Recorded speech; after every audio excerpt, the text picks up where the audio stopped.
Katsotaan ohjeita englannin ylioppilaskoeaineen kirjoittamiseen.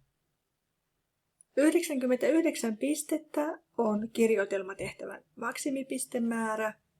Ja jos mietit, että päästäksesi ylipäätään kokeesta läpi tarvitset noin 130 pistettä, niin huomaat, että ainekirjoitus on kyllä valtava iso kokonaisuus siinä koko kokeessa. Koko kokeen pistemäärä on 299, eli kirjoitelma on peräti 1/3 koko kokeen yhteispistemäärästä. Tähän tehtävätyyppiin kannattaa ehdottomasti panostaa. Lyhyessäkin ajassa pystyy saamaan tosi hyviä tuloksia, jos harjoittelee tietoisesti. Tärkeää olisi, että tutustuisit kirjoitelman arviointikriteereihin siellä YTL:n sivuilla,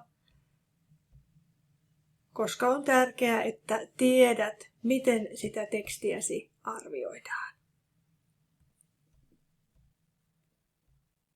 Tietoisella harjoittelulla sä pystyt varmistamaan, että saat sen tavoitellun pistemäärän, ja yksi tapa tehdä se on tarkastella vanhoja kirjoitelmia. Niitähän lukion aikana kertyy aika paljon. Kannattaa tarkastella niitä, oppia niistä ja huolehtia, että ne samat virheet ei toistu. Ja kun kirjoitat, niin pidä mielessä, että sen tekstin ei tarvitse olla edes totta, koska tärkeintä siinä kirjoitelmassa on se, että sä sen avulla osoitat kielitaitosi.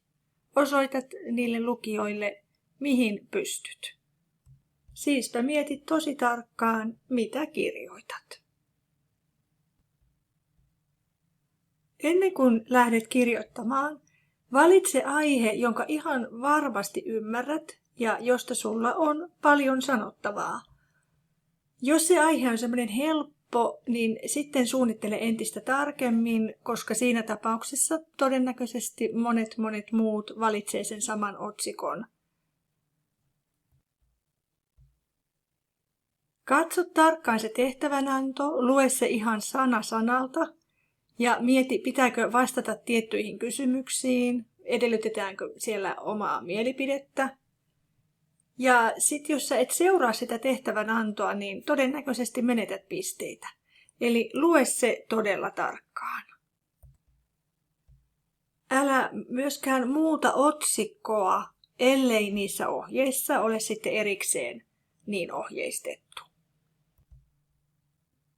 Suunnittele, mitä kirjoitat ja missä järjestyksessä. Sinähän voi tehdä esimerkiksi jonkinnäköisen mindmapin sen tekstin etenemisestä. Ja etenkin jos kirjoittaminen on sulle hankalaa, ja vaikkei olisikaan, niin sä voisit ihan tietoisesti listata semmoisia mahdollisia sanoja tai sanontoja, joita sä haluaisit käyttää siinä tekstissä, jos sä haluat osoittaa sitä osaamistasi. Ja sitten jos sä et tiedä jotakin sanaa, mitä sä haluaisit siihen tekstiin sisällyttää, niin sit älä yritä lähteä arvailemaan sitä oikein kirjoitusta tai että se on sinne päin, vaan käytä synonyymiä tai sitten kiertoilmaisua tai sitten jätä se asia kokonaan sanomatta. Eli nyt olisi tosi tärkeää, että käytät vain sellaisia sanoja, jotka osaat ihan 100% varmasti kirjoittaa oikein. Ja kirjoitelmassahan on sitten erilaisia osia, eli älä kirjoita yhteen pötköön sitä, vaan muista kappalejakoa. Tietysti se tehtävä riippuu aina ohjeistuksesta, eli tämä ei ole nyt ihan vedenpitävä ohjeistus tässä, eli lue aina tehtävänanto tarkkaan, mutta yleensä siellä edellytetään jonkinnäköistä johdantoa ja sitten aiheen käsittelyä ja sujuvaa lopetusta. Johdannossa pyri herättämään lukijan kiinnostus. Hienoa, jos keksit tämmöisen omaperäisen aloituksen. Voit käyttää omia kokemuksia. Tai sitten voit aloittaa kuvitteellisesti tyyliin, että kuvittele, että. Tämäkin voi toimia. Voit käyttää myös tämmöistä kärjistettyä väitettä, joka herättää lukijan kiinnostuksen. Sitten siellä varsinaisissa käsittelykappaleissa tai kappaleissa muista se kappalejako. Ja siinäkin voisit tehdä listaa asioista, joista voisit kirjoittaa. Niitä on todennäköisesti paljon. Ja sitten valitse sieltä ne parhaimmat ja osuvimmat ja sellaiset, jotka sä pystyt englannin kielellä hyvin ilmaisemaan. Ja jos sä kirjoitat mielipidekirjoitusta, niin sitten voi myös miettiä tämmöisiä mahdollisia vastaväitteitä ja kumota ne. Tarvittaessa sitä aihetta tulisi sitten käsitellä useasta eri näkökulmasta myös. Lopetuskappale on tärkeä, eli tämmöinen sujuva lopetus jättää kyllä lukijalle vaikutelman semmoisesta hyvin suunnitellusta kokonaisuudesta. Tulee semmoinen olo, että se on miellyttävä kokonaisuus ja helppo lukea. Siellä on alku ja loppu. Ja sen takia älä käsittele siellä lopetuskappaleessa mitään uutta aihetta, koska sitten siellä ei kuitenkaan ole enää tavallaan tilaa käsitellä sitä kovin paljon. Eli siellä lopetuskappaleessa kannattaa miettiä, mitä sinne voisi laittaa. Esimerkiksi voit koota, mitä olet siellä aikaisemmissa kappaleissa kertonut. Tai sitten voit pohtia tulevaisuuden näkymiä. Tai sitten joskus toimii myös se, että kirjoittaja esittää tämmöisen mieleenpainuvan kysymyksen, joka jää ikään kuin leijailemaan sitten sinne ilmaan. Oikein kirjoitus on tietysti tärkeää, niin kuin äsken sanoin. Ja sitten tarkista ainakin nämä. Eli tarkista, että siellä aikamuodot ovat yhteensopivia.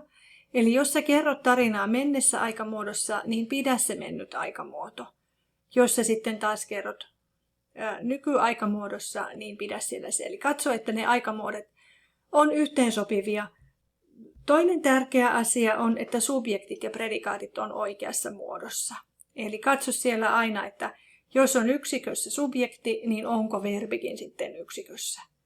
Ja taas vastaavasti, jos se on monikossa se subjekti, niin tarkista, että myös se predikaatti on monikossa.